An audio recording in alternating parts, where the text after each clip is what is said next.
Our topic for today is all about thin-walled pressure vessel.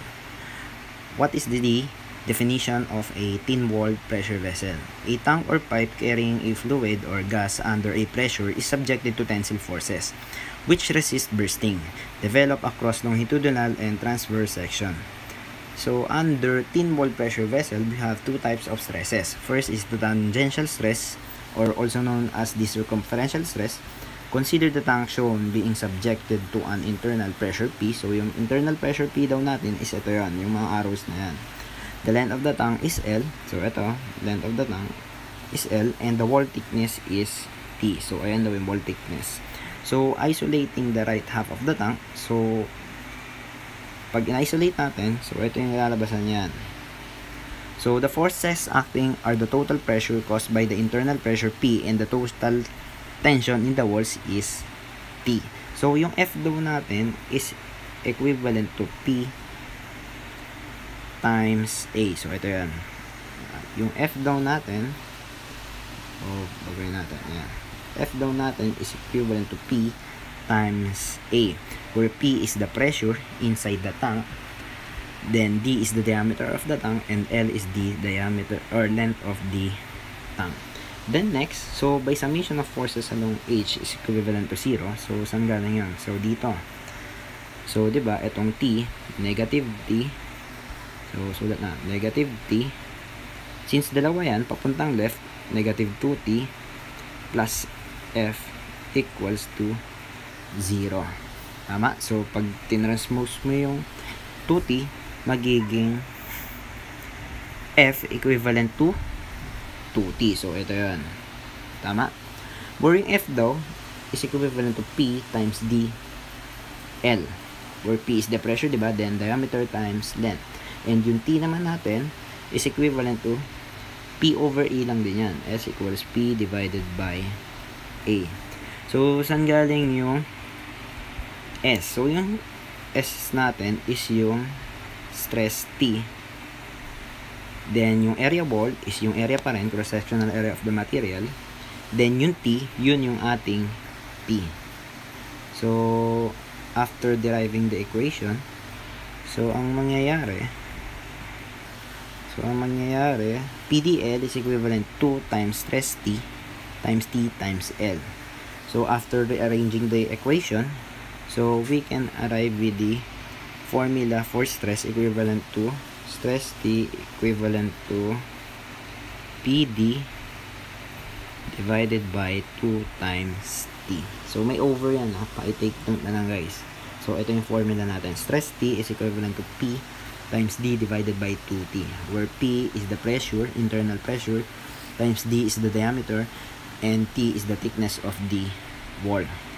So, yan is for tangential stress or circumferential stress. Then, next, punta naman tayo sa longitudinal stress. So, if there is an, nasa na yan? Longitudinal stress, or may nakalimutan pala tayo. So, under circumferential pa rin. So, if there exists an external pressure PO and an internal pressure PI, so the formula may be expressed as, so, ito yung kulang. Hindi ko pala nasulat.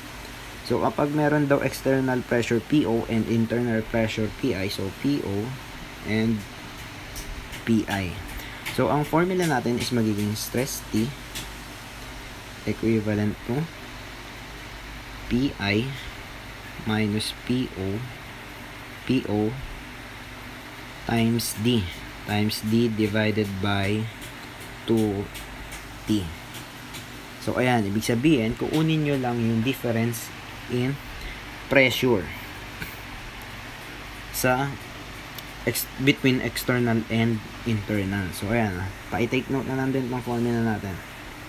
Hindi ko nasulat sa PowerPoint.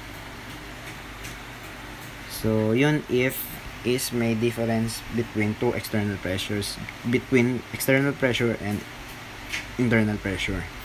Then next, for the longitudinal stress, so if there an, or hindi na pala yan, okay na pala yan. Ito na pala yan, ito pala yan. Hindi ko napansin. Ito yan. Divided by 2T yan, divided by 2T. So, for longitudinal stress, so consider the body that the free body diagram in the transverse section of the tank. So yung forces naman natin dito or yung pressure is along longitudinal. So ayan. So makikita nyo yung difference between longitudinal and tangential. So yung stress dito, so at any part of the material, however dito at along horizontal naman siya, parallel to the tank. So the total force acting at the rear of the tank, F, must be equal to the total longitudinal stress on the wall, PT, equivalent to stress L times area of the wall. So ayan daw yung formula natin. Where summation of forces along H equals 0, so ito yun, equivalent to PT equivalent to F. So saan ba yun? So ito yung PT natin. So ito yung PT and F. Where PT is equivalent to stress longitudinal times pi times dt equivalent to pressure times pi over 4 times d squared. So ayan, ba't nagkamali? Feeling ko may problema sa PowerPoint, since maayos naman ito sa PowerPoint pero iba siya sa projector or sa eye projection. So check muna natin. Sana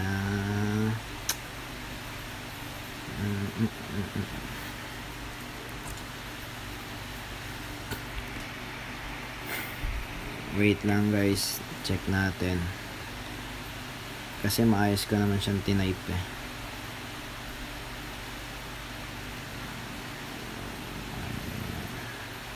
Wala, ba't ganun? Okay. So ayan. So saan tayo? Dito na lang sa canvas.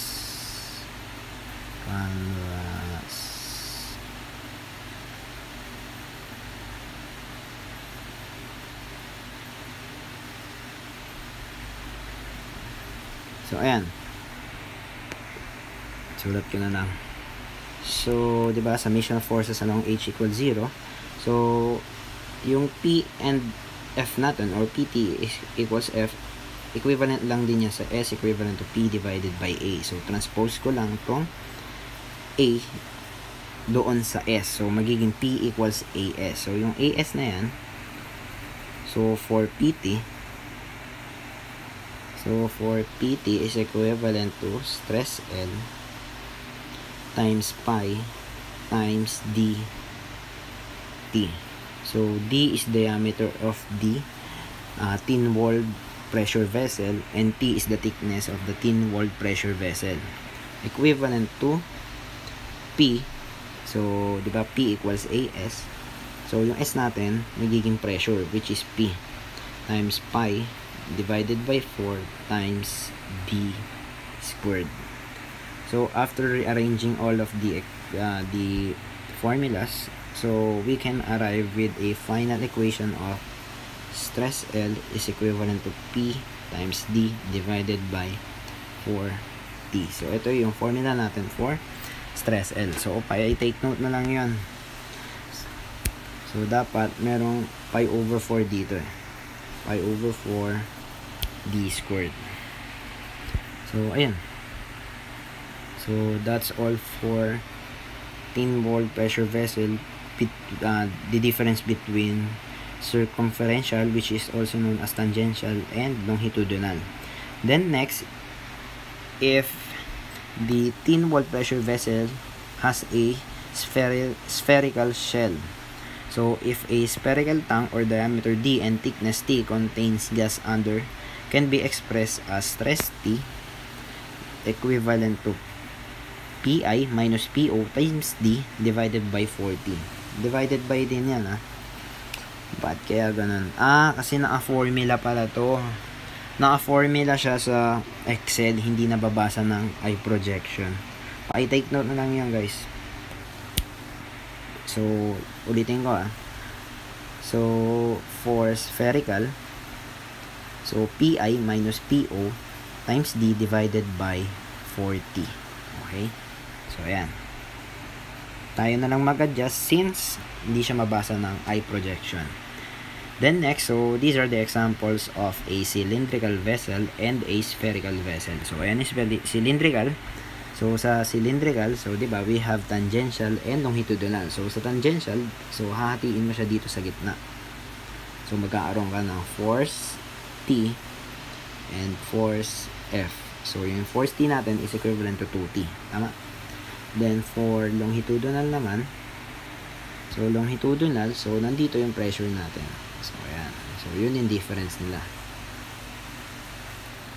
Then, for spherical, so, ito yung isang type ng spherical. So, most likely, so, itong mga thin wall pressure vessels natin is storage of gas, oil, kerosene, water, and etc. So, different types of fluids. Then, next is, punta na tayo sa worded problems for thin wall pressure vessel.